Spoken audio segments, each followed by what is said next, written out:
bẹ́ẹ̀ ni aláṣepé lọ́lọ́run wa kì í ṣiṣẹ́ rẹ̀ láàbọ̀ kábíyèsí ti ṣe tán láti tún dá wa ní ìgbè ẹ tún káàbọ̀ sórí ètò lónìí o a tún ti balẹ̀ gbàgẹ̀ lórí ètò wa ètò yìí ní Ṣọ́wọ́nyá rèé láti Dayọ̀ Agbọ́lá rédíò TV ẹ̀yin tó bá ṣe pé ẹ̀ṣẹ̀ ń jọyìn wa ni àtúkú àbọ̀ ayébẹ́lẹ́gbọ̀n sókè ń bọ̀.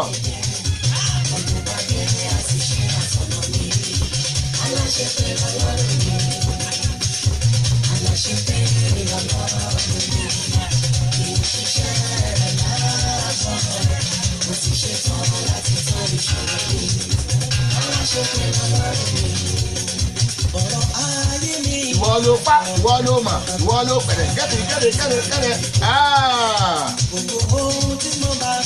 Mo ní ètò Ṣọ́wọ́nyá tòní a tún ti wà lórí ẹ̀. Ẹ mọ̀ káàsán níbi tẹ́ ẹ ti ń wò mí. Ẹ kú ìrọ̀lẹ́ níbi tẹ́ ẹ ti ń gbọ́ mi. Ẹ kú ìyálẹ̀ta èyí tó yẹ pé àárọ̀ kùtù àyè àbí ojúmọ́ lẹ́wà. Sáà bí àní gbogbo yín wà. Mo kí yín ẹ kú àbọ̀. Mo kí yín tẹ̀ṣọ́ mo kí yín lólógun mo kí yín lọ́mọdé mo kí yín lágbà àtọyún inú ni o àtàsẹ́ ìdí lọ́kùnrin lóbìnrin ẹ̀yin bòròró ẹ̀yin kòkòyé ẹ̀yin tí ń kó gbogbo yín ra kí àwọn ímeèlì gan ṣe ímeèlì ni ṣímeèlì àtàwọn àbáfọ́dẹ́ẹ̀tì gbogbo yín ra kí àwọn kan táwọn tó ń jẹ́ gay àbí gbogbo yín ra kí ààyè ẹnikẹ́ni sílẹ̀ mo kẹ́yìn ẹlẹ́sìn mùsùlùmí o ẹ kú ojúmọ́ ẹ̀yin ẹlẹ́sìn ìgbàgbọ́ mo kí yín ẹ̀yin ẹlẹ́sìn àbáláyé náà gbogbo yín mo kí mo ní ẹyẹ tiwa kì í papá kan pọ̀ gbogbo yín náà la kí everybody yes kẹ́ Dayọ̀ Agbọ́lá rédíò TV láwà Baltimore làwọn fi kalẹ̀ sí nípínlẹ̀ kan tó ń pè ní Maryland lórílẹ̀‐èdè Amẹ́ríkà. Ètò tẹ́ ń gbọ́ yìí Ṣọ́wọ́nyá ni Monday to Friday la máa ń dá sílẹ̀ lójoojúmọ́ láago kan ọjọ́ Monday sí ti Friday. Kí tó bẹ̀rẹ̀ jẹ́ sáré ní bàbá o Ọlọ́run alágbára òun náà ló ní kí n má bẹ̀rù mọ́ òun ló ní mọ́ fòyà.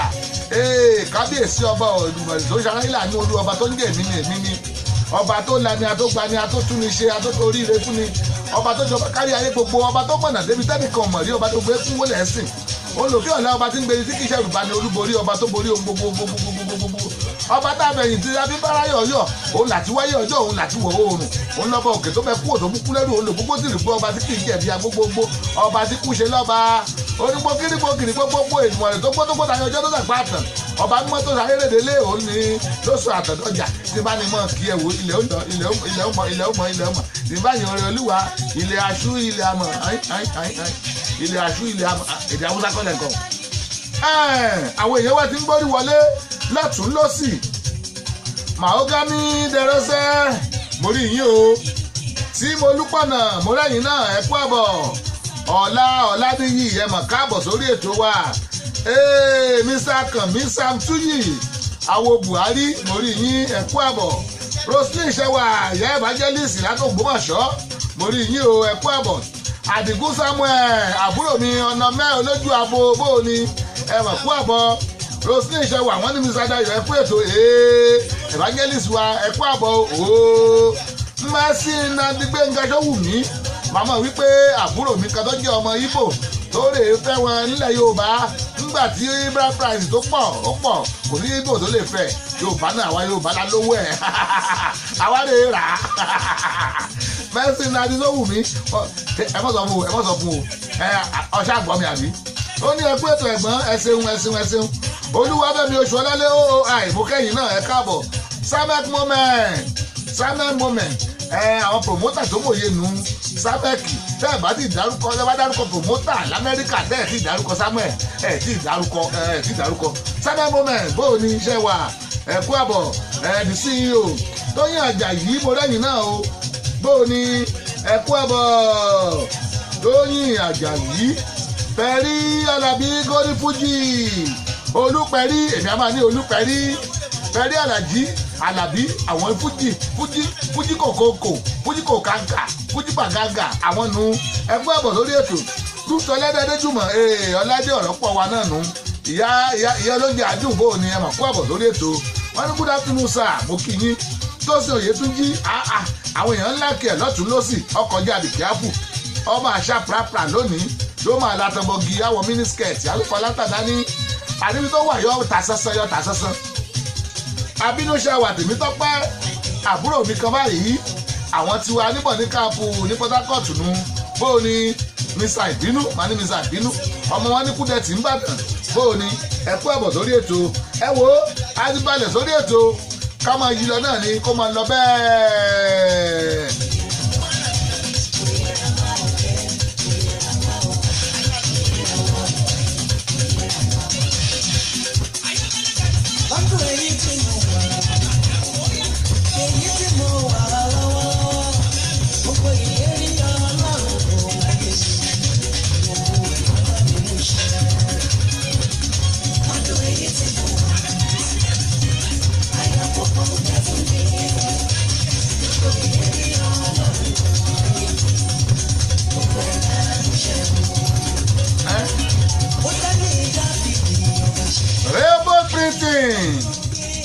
Pásítọ̀ Máyọ̀wá Ọ̀jọ́ ọmọ mo lẹ́yìn náà o ẹ kú àbọ̀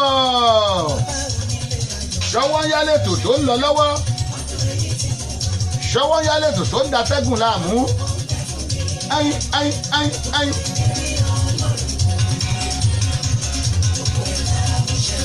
Ó yàtọ̀ wípé faramọ́ Olúwa túmọ̀ Ọlọ́run rẹ àní ọ̀faramọ́ bàbá gọ́ọ̀dù súnmọ́ bàbá Jíhófà má bọ̀rọ̀ rẹ èlé èèyàn ìgbàgbọ́ nínú èèyàn asán ni believe that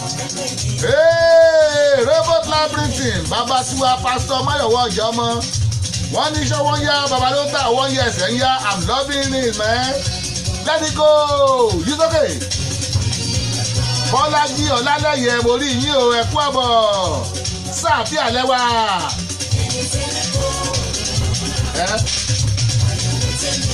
Ayọ̀ ní tèmi jọ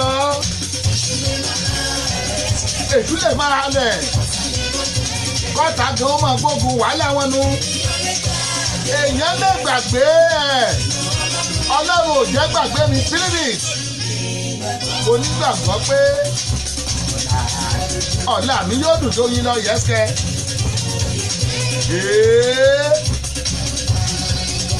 Jó dáadáa ẹyin. Ó.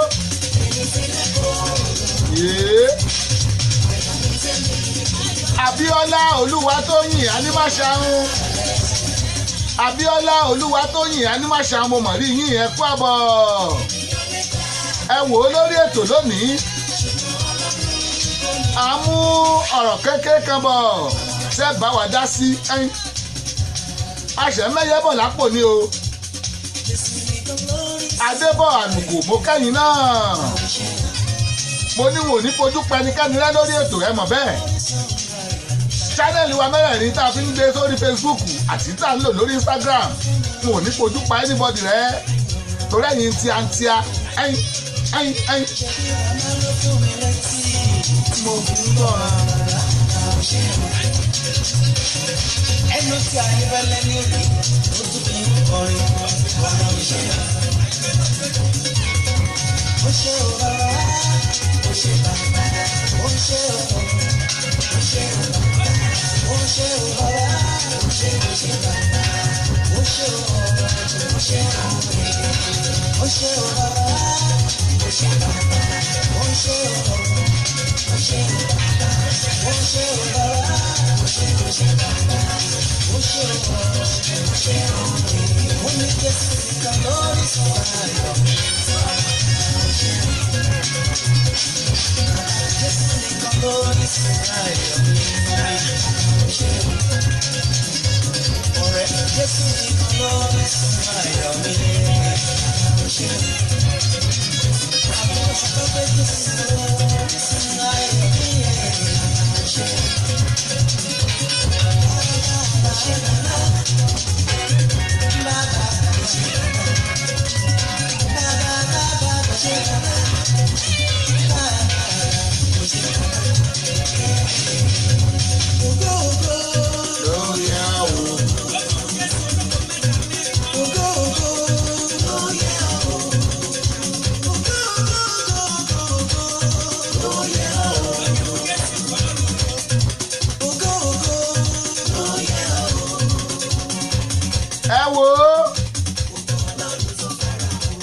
Tiwa Professor Dr. Isaac Olúfẹ́mi Ayẹni àwọn bàbá tí a nù dádì ẹ káàbọ̀ sà grandpa ṣàlàáfíà lẹ́wà ẹ kú àbọ̀ sórí ètò ṣọwọ́ yàrá o láti Dayọ̀ Agboola rédíò TV bẹ́ẹ̀ bá ti ń gbọ́ wa bàbá ẹ kú àbọ̀ àwọn mi ń kọ́ àwọn àbúrò mi náà ń kọ́ ẹ kú àbọ̀ ọjọ́ ìdálẹ́ kẹ́ ẹ pẹ́ fún wa bàbá. Lórí ètò lónìí àwọn ìbéèrè mẹ́ta kan la kàn fẹ́ mú wá. Ìbéèrè mẹ́ta péré náà ni tá a sì fẹ́ káwọn èèyàn bá wa dá sí. Ẹ lè pè wọlé lórí 443-410-2427 443-410-2427 tàbí kẹ́ ẹ dáhùn tààràtààrà látòrí ẹ̀rọ yín ẹyin. Mi àgọ́ wájú my God ayébẹ́lẹ́gbọ̀n sókè ó dà.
sókè máa kọrin aleluya.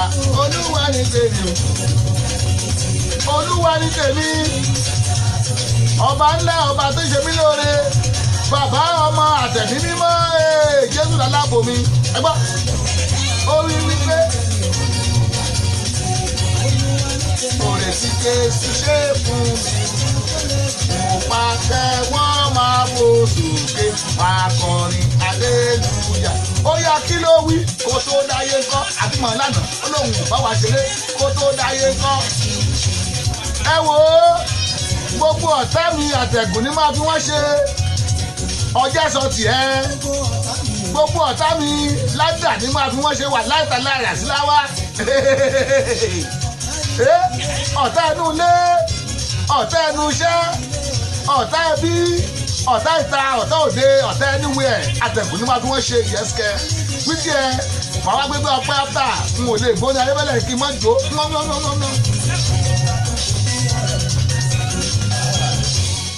Kí ló dé? Pọ́ńbẹ́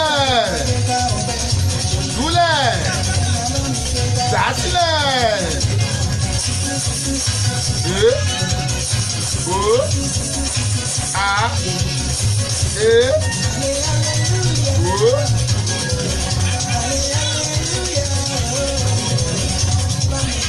Ẹ ṣé bàbá wa yé bẹ́lẹ̀ ó dùn ó dùn ó dùn ó dùn ó lóyin ó lóyin ó lóyin ó lóyin ó lóyin ó lóyin.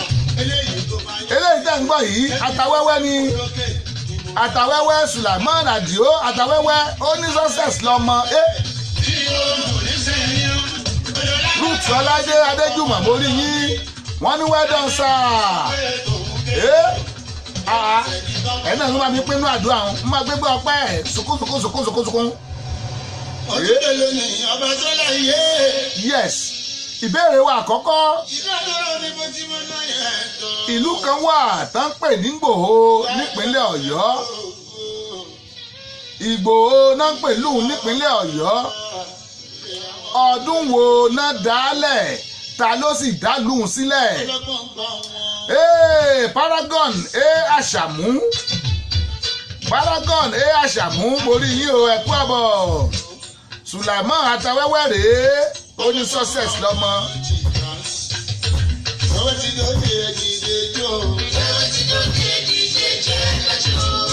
Wẹ́wẹ́ ti dóde ẹ̀dìdé ẹjọ́, wẹ́wẹ́ ti dóde ẹ̀dìdó ẹbọ́lágbo Amos Olúwọlé Ọmọ́túndé JP ẹ kú àbọ̀.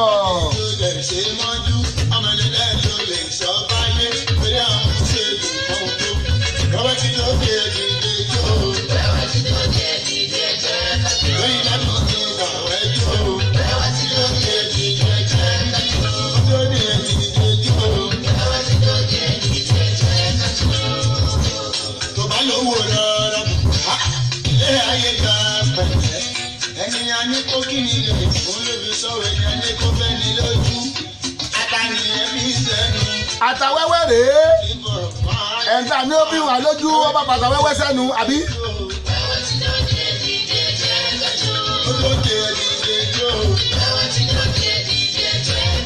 Mo ní ìlú kan wà tá ń pè ní Ìgbòho. Ìgbòho. Let's go there, success lọmọ dálẹ̀.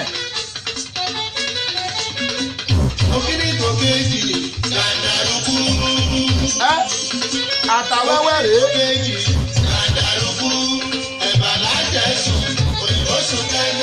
Kùrọ̀ ń ta kéde mọ́.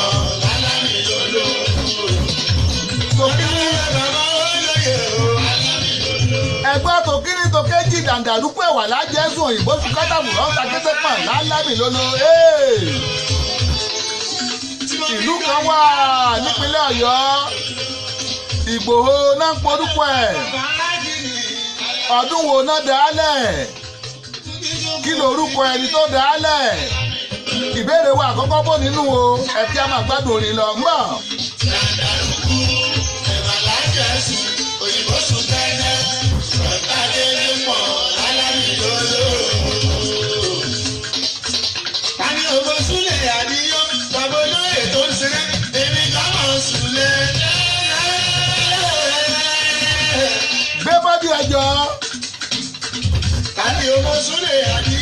bàbá lóye tó ń ṣeré èmi kan máa sùn lé. èmi kan dá sílẹ̀ àdìó mọ̀ mo dá mọ̀ mo mọ̀ ọ́ mo rí i mo ṣèkí ẹ̀. mo ti jẹ́ sílẹ̀ mọ́nà láyé aláàlú mọ́lẹ̀ láyé báàsì lítì o láyé yàrá green láyé òlàdó combination gbọ́gbọ́ òbẹ́yìn o ṣé wọ́n náwó ọ̀lẹ́ tẹ́lẹ̀ sọ fún wa o àbí bàtàkì tó ṣẹ́gun àgádágodo ẹ má sọ̀rọ̀ ju tiwa làdí o ẹ má polongo tiwa ní ìsìlẹ̀lẹ̀ bàbá sọ́tà. àwọn fújì tó ṣá pàápàá lẹ̀ ń gbọ́ yìí. àwọn ni òfin kò ṣòro dúró gbúdú ojú mi sí Amẹ́ríkà ojú mi sí ìlú London òjò wa pẹ́ fojú mi bàbá sì sí ọkú ẹ̀. Mùsùlùmí yóò bàbá olóyè o. success lọmọ success lọmọ Súlẹ̀ Àdìó Àtàwẹ́wẹ́ ó dà. àwọn onísìnyí o ọ̀pá ìrìntì tí mo wí sùn tẹ́lẹ̀ bó ti lé sí iwájú bó ti lé sọ́mà sí i ṣèbí Jámánì sálọ́pà mi lè ré sí ìlú London sálọ́pà mi lè ré sí. àbí. onígbà bàbá wo tó ń gbé mi lékè o ọ̀tá ìgbà béèrè pé mo lẹ̀ lórí sí lórí sí jọ. bẹ́ẹ̀ ni ọ̀tá ò fẹ́ ká lọ wájú ọ̀tá ò fẹ́ ká sọ sídì.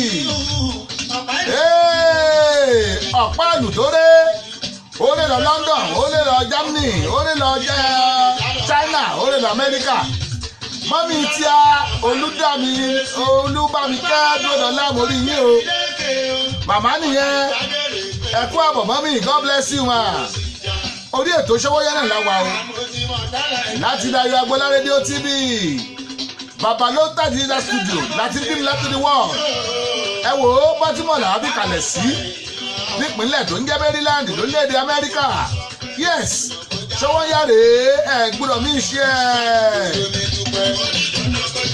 ọwọ́ Jámánì ìrere bí àbámọ́dé ló wò náà ọwọ́ Belgium ìrere bí eré mọ́dé ló London ọmọdé tí wájà.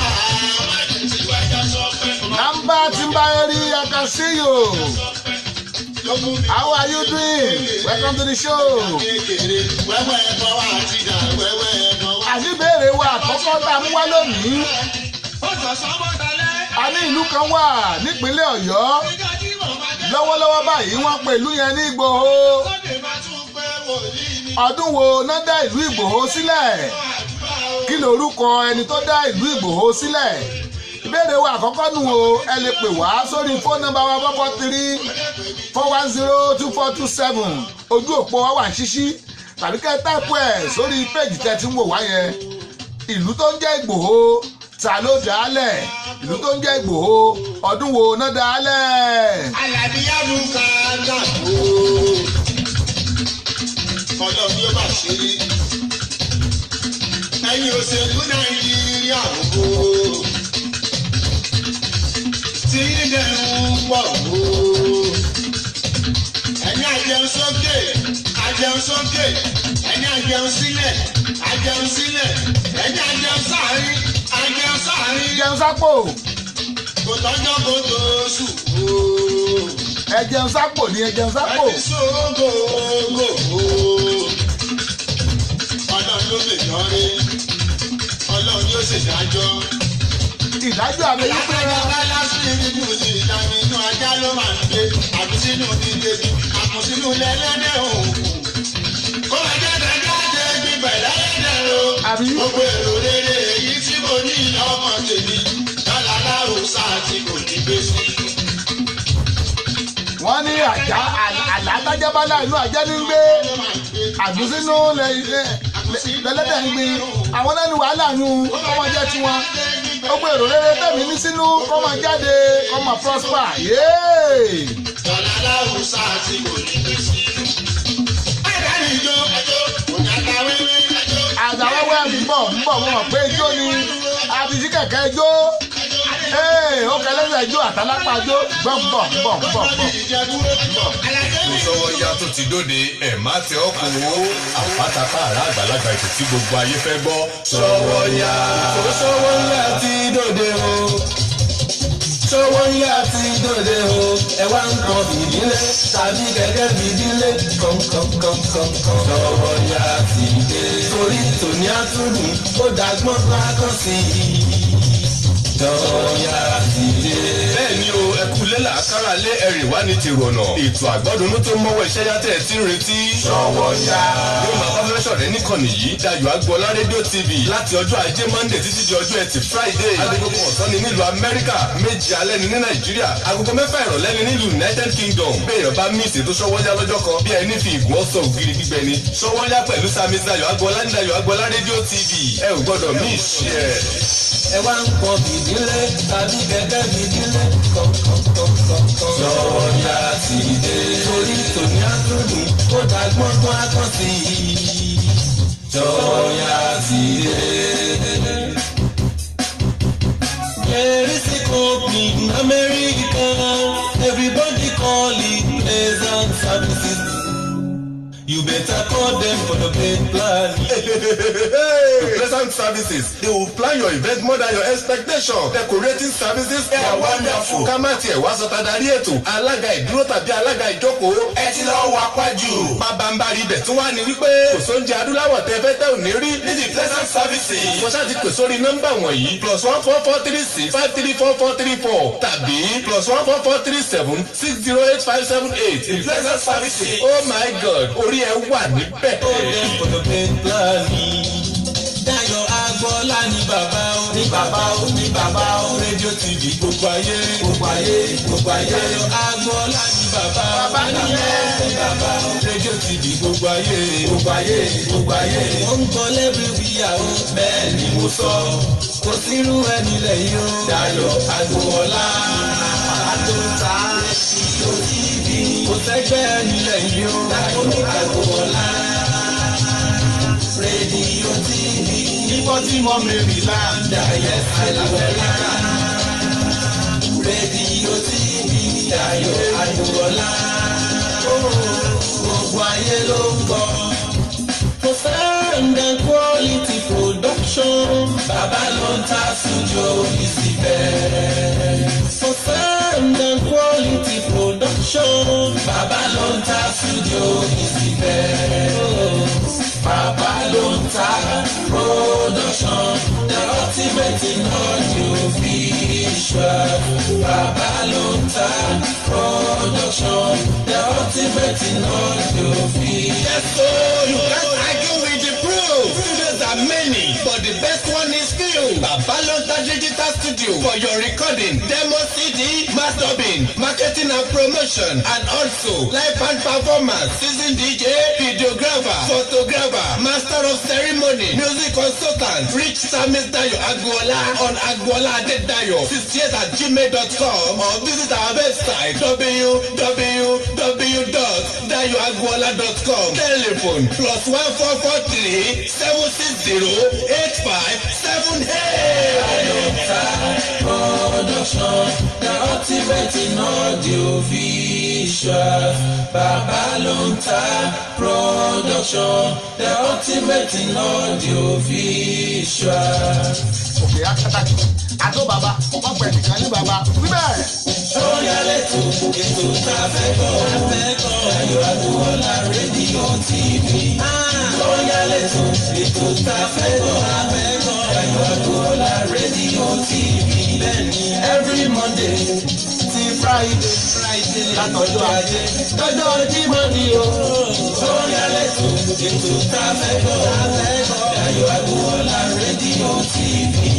Ṣówónyá yìí o ètò tó lóyin ládùúgbò wà polówó ọjà kájébù bàjẹ́ polówó ọjà bàbá òǹkọ́wò ẹ̀pẹ̀ Dayọ̀ Agboola sórí nọ́mbà rẹ̀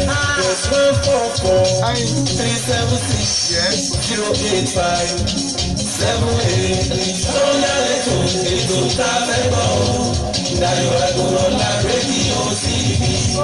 Ṣówónyá yìí o ètò tó lóyin ládùúgbò polówó ọjà kájébù bàjẹ́. Mo ti connect yé. Next time ìgbẹ́kẹ̀lé. Má pàtẹ sọ̀rọ̀ mi dayọ̀. Má sọ fún mi rẹ̀ fún sọ́ndẹ̀.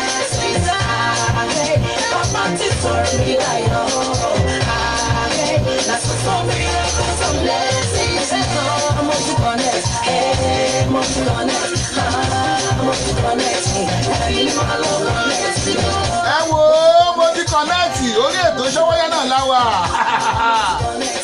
Esther ìgbẹ́kẹ̀lé eléyìí ó ní mo ti kọ̀nẹ́ẹ̀tì ẹ̀mí mímọ́ ló kọ̀nẹ́ẹ̀tì mi ẹ kú àbọ̀ lẹ́ẹ̀kan sí i sórí ètò Ṣọ́wọ́nyá láti Dayo Agbola rédíò TV tó bá yẹ pé ẹ̀yin ò tí ì dáńlódù rédíò application wa ẹ lọ dáńlódù ẹ̀ lọ́fẹ̀ẹ́ ni bàbá fún wa ọ̀fẹ́ la fún yín ọ̀fẹ́ ni ẹ dáńlódù ẹ̀ ẹ̀yin tó bá yẹ pé ẹ̀ṣẹ̀ ń jẹ́ wa for the first time ní orí péjì tẹ́ wà yìí ẹ máa pàdé wa ń bẹ̀ Monday to Friday láago kan yẹ́sìkẹ́ ẹ̀yin tẹ́ ń wò wá lórí baba ló ń tẹ̀ yín rèé àwọn táwọn wá lórí Dayo Agbola àwọn rèé borí yín ẹ̀yin tí wá lórí Dayo Agbola Media Diamond borí yín ẹ̀yin rèé àwọn tó wà lórí Dayo Agbola rédíò TV ẹ̀yin náà rèé tí YouTube rèé tí Instagram rèé gbogbo yín mo rí bẹ́ẹ̀ ṣe wọlé mo rí yín ní òní pí anybody lọ́rùn lẹ̀ yẹ́sẹ̀ Dẹ́mi dọ́gbọ́dún Táyọ̀ mo rí bẹ́ẹ̀ ṣe wọlé ìgbà táwọn ṣe kéde lẹ wọlé mo ti kọ́nẹ́ẹ̀tì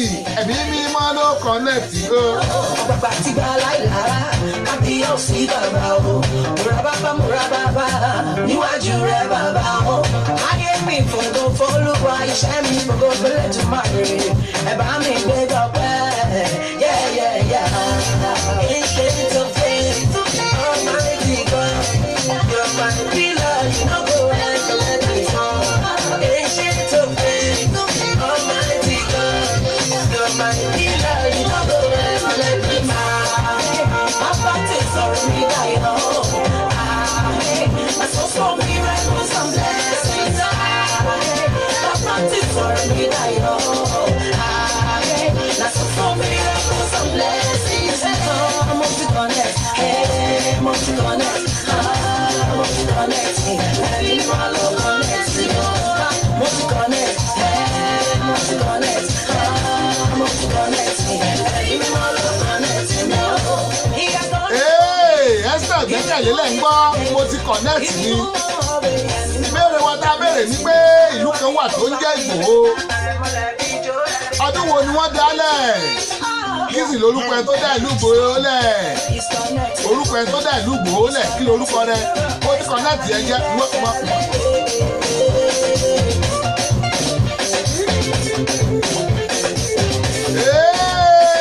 Let's go woman.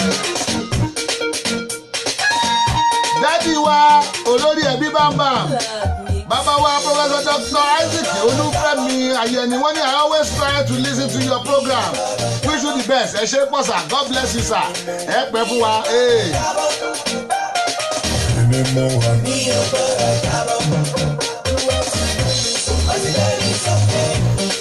Adéroyà rèé ọmọ akínyẹn tún òre òkè ni wọ́n wà àwọn òkúrọ̀ jábọ́ pọ́ fábàdà.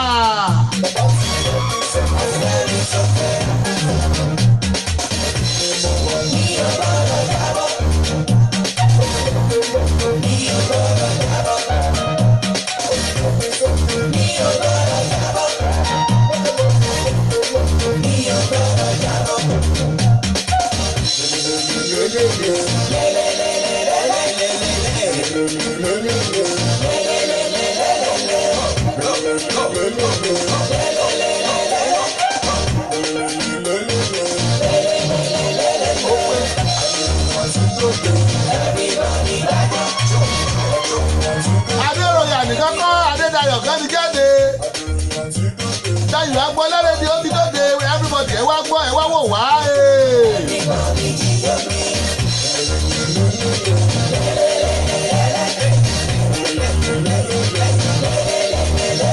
Ṣebí ìgbádùn ti yín òun níṣẹ́ tiwa ìgbádùn ti yín òun ní káàkiri tiwa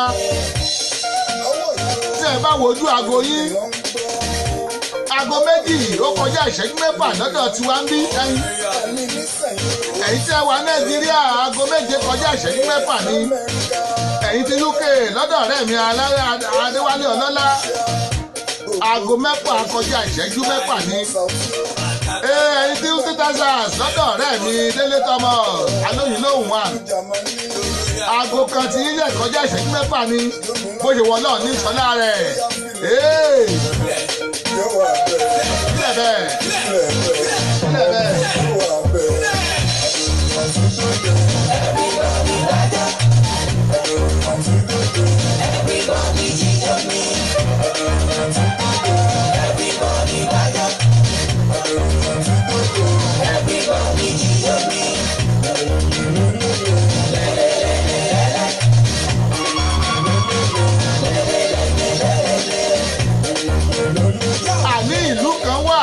pè ní Ìgbòho nípínlẹ̀ Ọ̀yọ́ lọ́wọ́lọ́wọ́ báyìí sàlẹ̀ni tó dá ìlú Ìgbòho sílẹ̀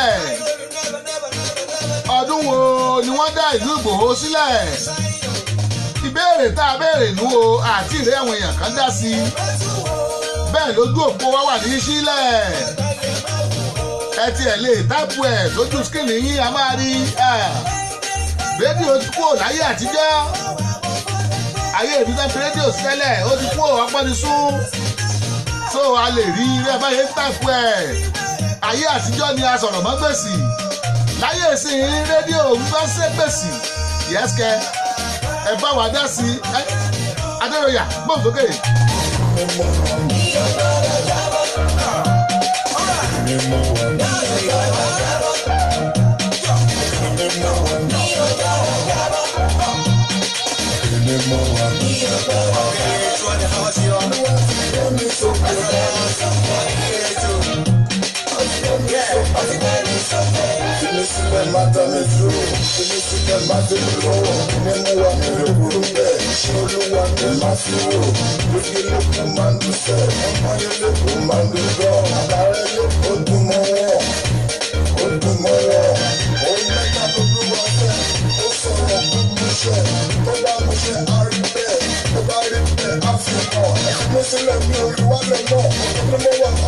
Ọmọ Akínyẹtún rèé Prince ọmọọba Akínyẹtún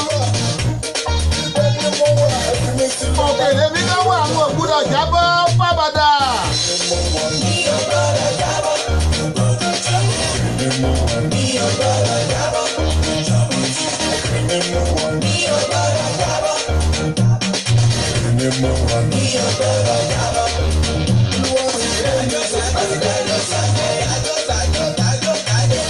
Ẹ ṣé Prince Akínyẹtún thank you very plenty orí ètò Ṣọ́wáyá náà la wà.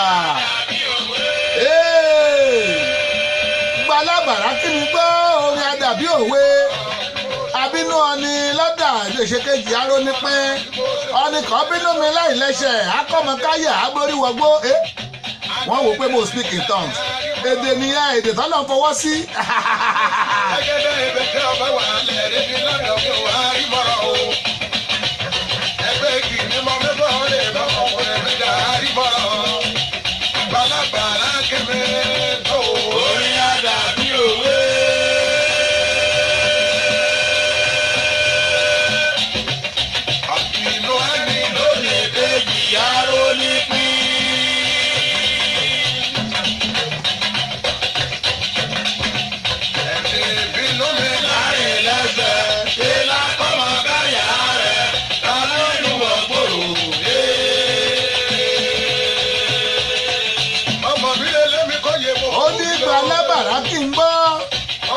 Àdàbí òwe abínú ẹni olóṣèkejì aró nípín ẹni tó bá bínú mi láì lẹ́sẹ̀ ó máa kọ́ mẹ́ akáyà akọ́kọ́ akó gbogbo fámílì ẹ̀ wá wọ̀gbó lọ èpè kọ́ o ọ̀rọ̀ ló jáde táṣẹ́gun tèmi dọ́pẹ́ àyànfẹ́ Jésù mo mọ̀ rí yín ẹ kú àbọ̀ sórí ètò wa bó o ní iṣẹ́ wa Mama Davido ẹ ṣeun tẹ́ ẹ jẹ́ ìwà lórí ètò lónìí lọ welcome I can see you God bless you.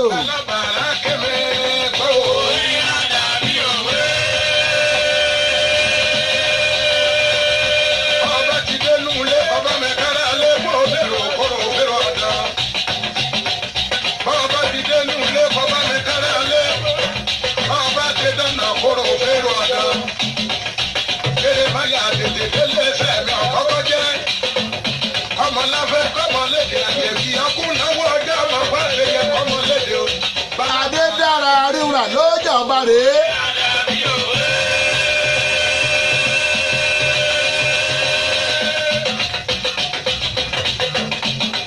Àbínú ẹni ló ṣe kejì aró nípín. Ẹni bínú mi láì lẹ́sẹ̀ ṣe lákọ̀ọ́mọ káyà rẹ̀ tàbí inú ọ̀gbọ́ òde. Ayé mi sọ mi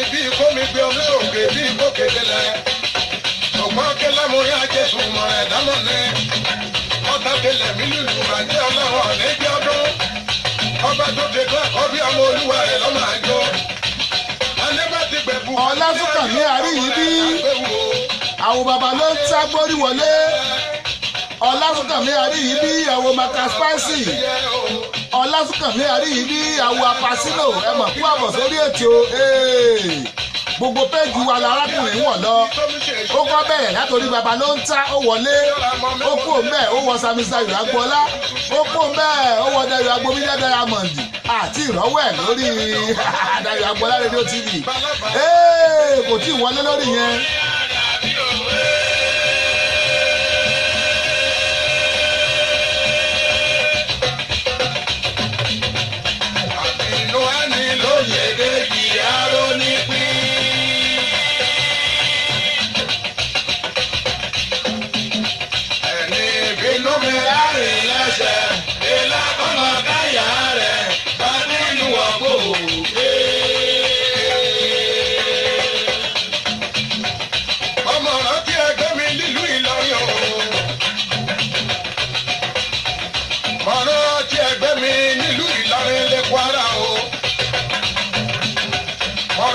Gbogbo ọmọ Ìjẹ̀ṣà tí ń bẹ nílùú Ìlọrin ní Kwara o. Lọ́nà Adéyẹmí kan máa fi kékeré rọ̀ mẹ́. Ẹjọ́ mìíràn mọ̀ máa sọ̀rọ̀ ẹ̀sà ọlọ́kẹ́ jẹ̀rígidì abọ́ lọ́sẹ̀ dandan o.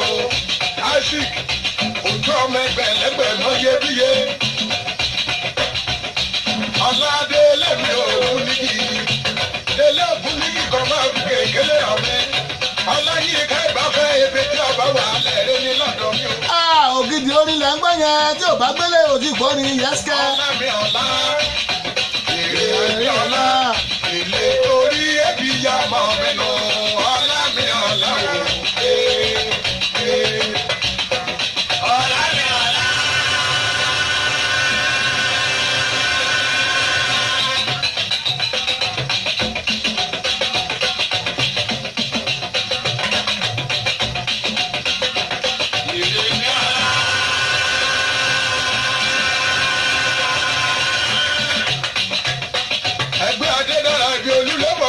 Lọ́lọ́jọ́ àgbà ogún mẹ́tàlí o.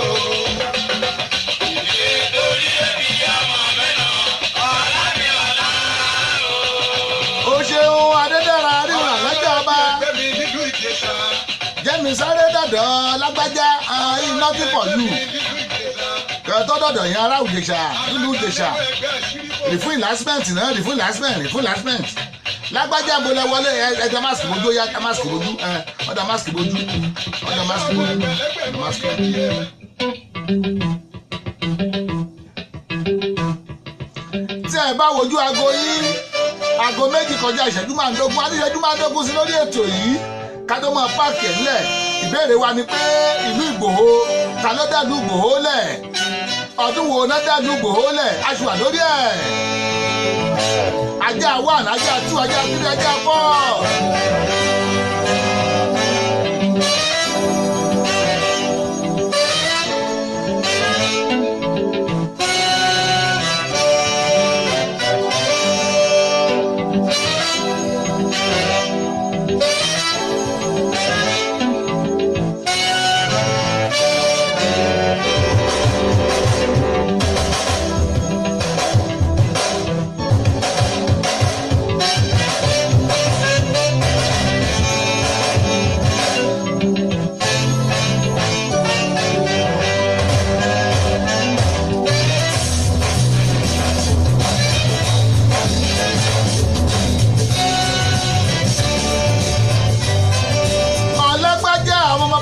Mùkọ́ Ọlọ́gbájá ọmọ ìyá onípọ̀mọ́ òré o ó ní nothing for you. Adéyanjú Ọlárẹ̀wájú Túndé ẹ̀kú àbọ̀ sórí ètò Ṣọwọ́yàrá láti Dayọ̀ Agboola rédíò TV welcome. Ọmọ gbèsè sáyà gbèsè sáyà. Bàbá tó bí mi lọ́mọ, bàbá sọ mí lọ́rùn kú. Inú wa lè tó bí mi lọ́rùn kú. I love you, your uncle, dey for your feeling. Look at your mouth to make me Methuselah. I might be 40 something, I might be 50 something. In my heart, I'm 20 something. No look at my belly, oh, it's a sign of believing. So you wouldn't know so bad than your father. I might be 30 something, I might be 40 something. In my heart, I'm 30 something. Now my road become she come and funny. Yellow feet my back, best baba, father, yes. Oh no, anything for me, yeah. Oh no, anything for me, sure. Oh, so bad, oh my boss, anything for me, I go for me, say. Give us the oh no, anything for me, yeah.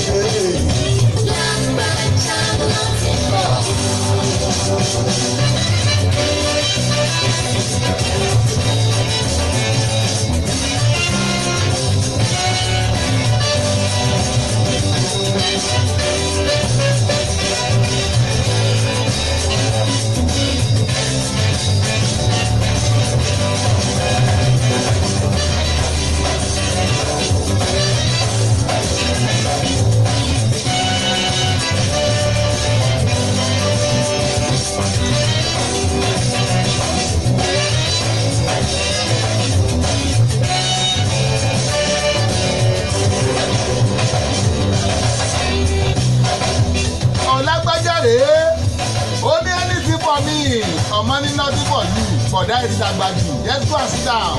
Tell me anything you want me to do for you, baby. Nígbà tó ní kéde ń gbà ń ọmọ lálẹ́ wù ọmọ tà gan. Tell me what will make you happy. And I will do for you. Mama ṣe ra mi léṣe sí ẹ lọ. Ẹjọ́ rẹ̀ ṣe láyé Buhari kó à ń ṣe rẹ̀ léṣe ọ̀gá fà. Láyé tí dọ́là di 360. Àbí ti kúrò sí ọmọ ẹ̀ káàtì pátápátá. Mama orúkọ. Ọmọ anything for me, ó ṣe.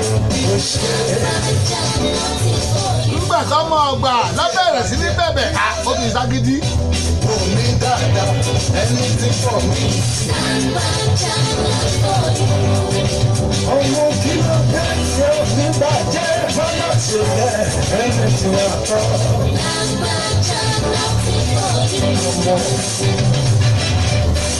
Ẹni Jọ́ọ̀jì àwọn ní tèmi lẹ́gbẹ̀ẹ́ àgbàtàjọ́ di àẹ́kú ẹ̀bọ̀ sórí ètò.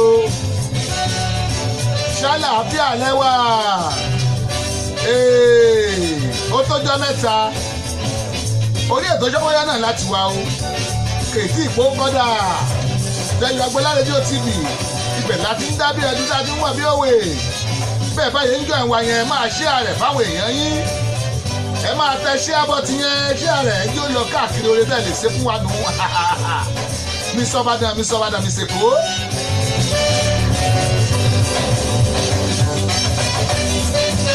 Ìwọ́n bẹ̀ ló wà nínú.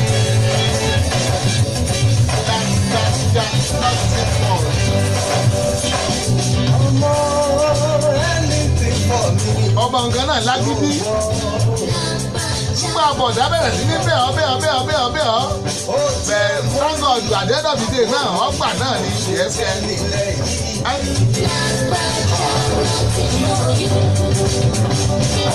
Ìtọ́jú ẹ̀ ó máa lọ kùtà lásán. Kí o wí, did I hear you say something for me?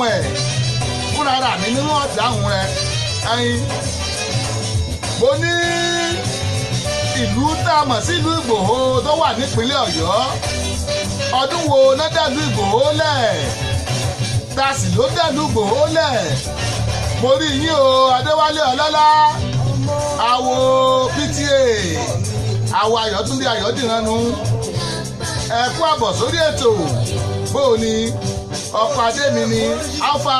mo mọ bí mo ṣe jẹ́ nílẹ̀ yìí. mo ní kí n tọ́jú ẹ ó má lọ kùtà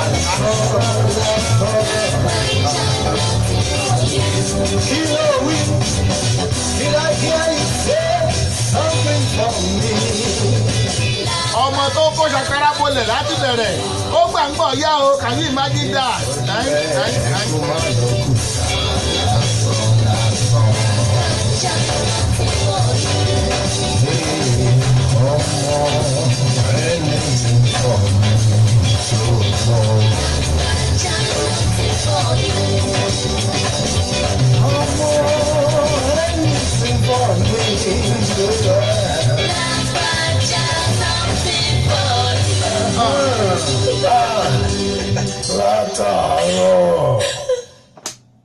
ètò Sọ́wọ́nyá tó ti dóde ẹ̀ má tẹ ọkùnrin ó àpátápá àrà àgbàlagbà ètò tí gbogbo ayé fẹ́ gbọ́.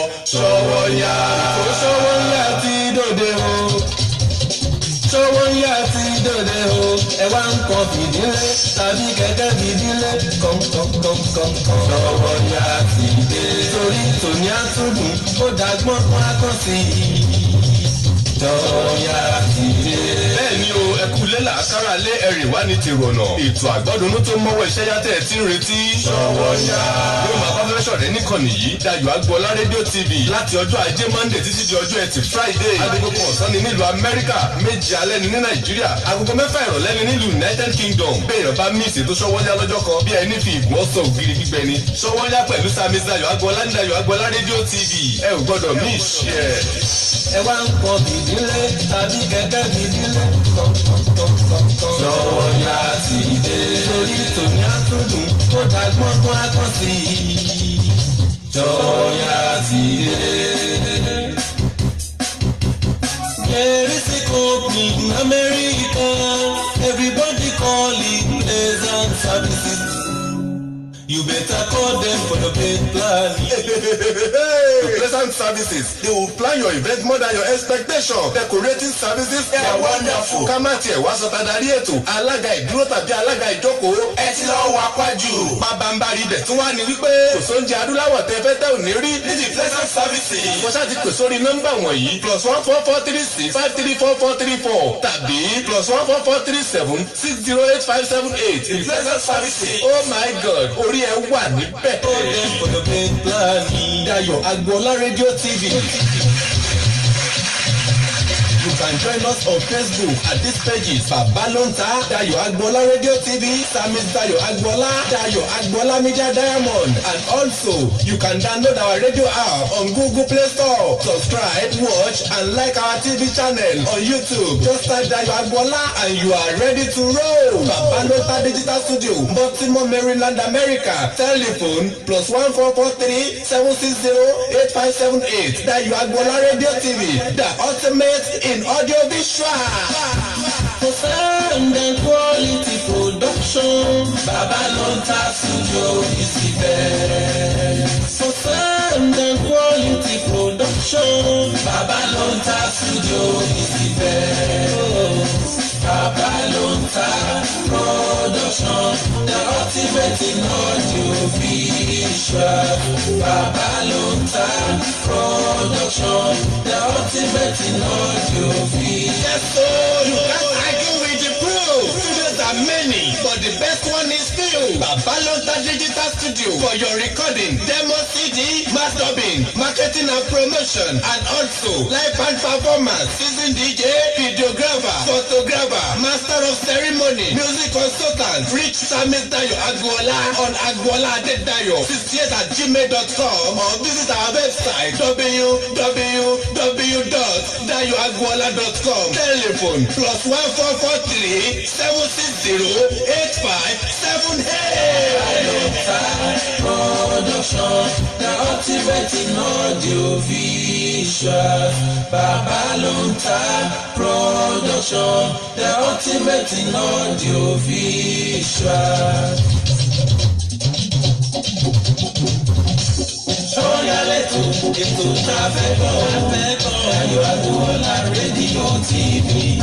Sọ́yálẹ̀tò ètò tá a fẹ́ gbọ́ Dayọ̀ Agboola rédíò TV. Bẹ́ẹ̀ni every Monday ti Friday látọjọ́ Ajé lọ́jọ́ Jímọ̀ ni o. Sọ́yálẹ̀tò ètò tá a fẹ́ gbọ́ Dayọ̀ Agboola rédíò TV. Sọ́yá yìí o ètò tó lóyin ládùn wà polówó ọjà kájébù bàjẹ́ polówó ọjà tàbó ohun ẹ̀pẹ́ Dayọ̀ Agboola sórí nọ́mbà rẹ̀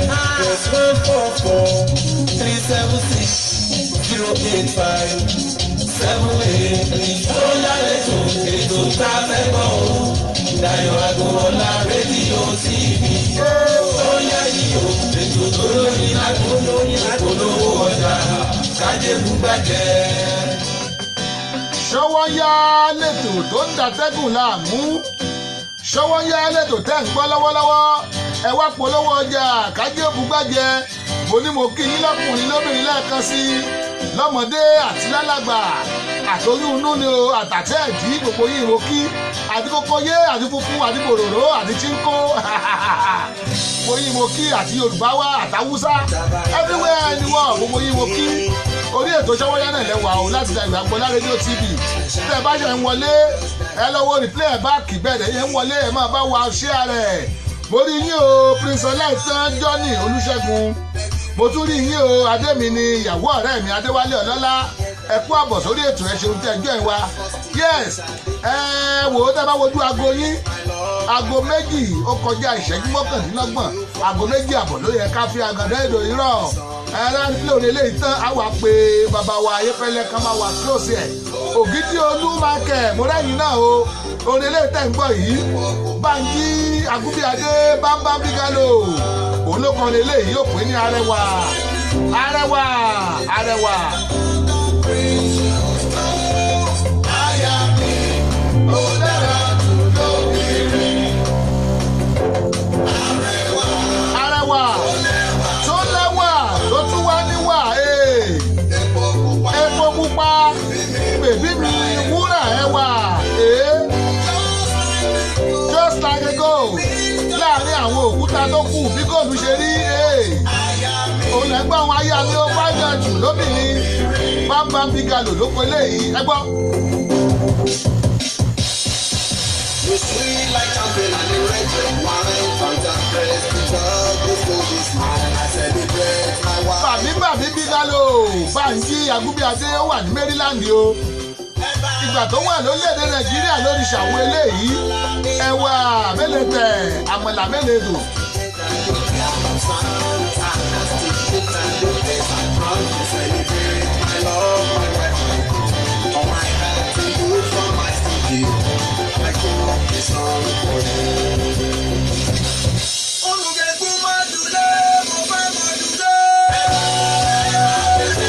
Ẹgbẹ́ modulation yẹn iṣẹ́ ni bàbí ṣe sínú orin eléyìí yóò modulé.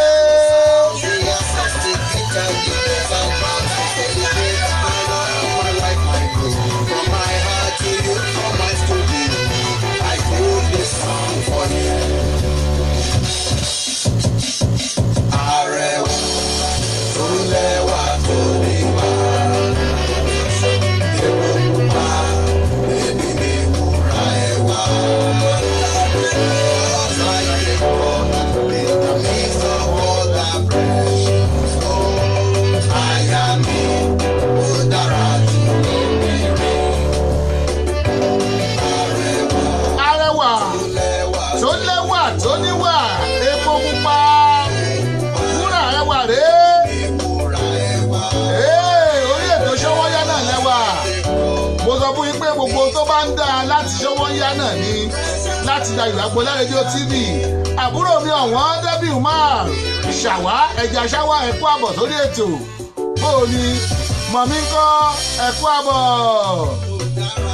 Mo dúpẹ́ lọ́wọ́ gbogbo ẹ̀yin èèyàn tẹ́ ẹ ti jẹ́ ìwà alárìbẹ̀rẹ̀ ètò títí di àsìkò yìí. ẹ wo ojú tẹ́ fi ń wò wá yẹn ò mọ̀ ní fọ́ etí tẹ́ fi ń gbọ́ wa ò ní di àwa la máa wá o ẹ̀yin la máa bá ire ayọ̀ ló máa bá gbogbo wa lọ́kùnrin wa lóbìnrin wa ire ayọ̀ ló máa bá wa nínú ọ̀sẹ̀ yìí ire ayọ̀ ló máa bá wa lọ́jọ́ òní ire ayọ̀ ló máa bá wa ní wákàtí ire ayọ̀ ló máa bá wa nínú oṣù ire ayọ̀ ló máa bá wa. tó bá dọ̀la tó jẹ́ pàdé lórí ètò wa ètò yìí nìṣọ́wọ́yà o nílé aago kan ǹtẹ́ ní dìgbà náà wọ́n wá pé dọ́sítọ̀ Joel Ọláyínká Ayéfẹ́lẹ́ kán bá wa gbàdúrà ìparí ìsìn